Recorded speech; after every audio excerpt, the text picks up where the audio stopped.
يا رب تسليما كثيرا.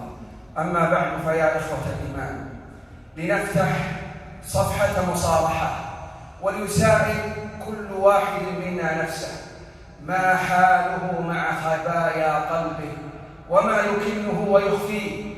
هل تفقدنا بواطننا؟ من منا وقف مع نفسه مذعورا لأنه استشعر داء العجب والكبر يدب في قلبه؟ من منا من صارح نفسه وحاسبها عن داء الحسد الذي يتحرك بين جوانحه؟ هل تفقدنا القلوب بشهوة الرياء وحب الظهور؟ وهل تفقدنا الصدور من خطرات الاستعلاء ووساوس الغرور؟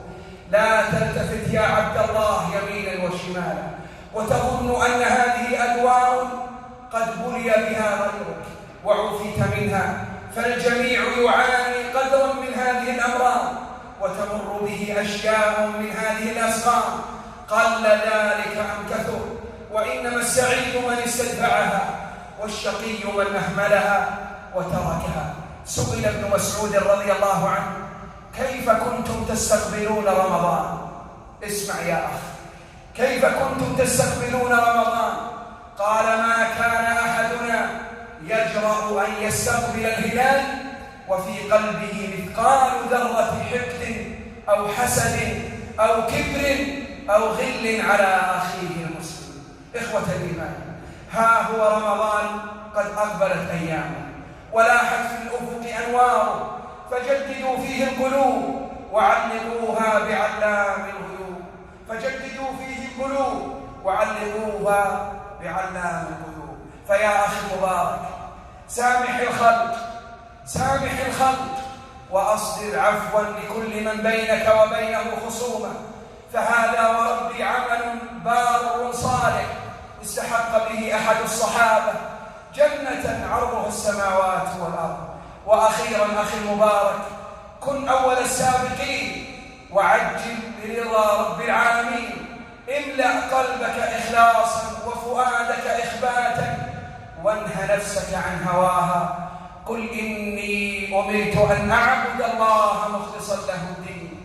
عاهد نفسك ورتب جدولك، عاهد نفسك ورتب جدولك ووقتك، فأيام شهر رمضان أقل من أن تضيعها في مسامرات ضائعة وصبوة طائشة أو تقلب فيها مواقع التواصل الاجتماعي. فاللهم يا كريم يا رحمن يا رحيم، اجعلنا ممن يصومه ويقومه إيمانا واحتسابا.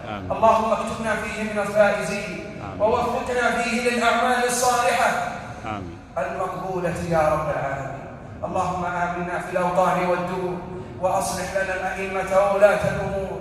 اللهم من أرادنا في عقيدتنا وأخلاقنا وديارنا بسوء، اللهم فاشغله في نفسه واجعل كيده في نحره واجعل دائرة السوء عليه يا رب العالمين.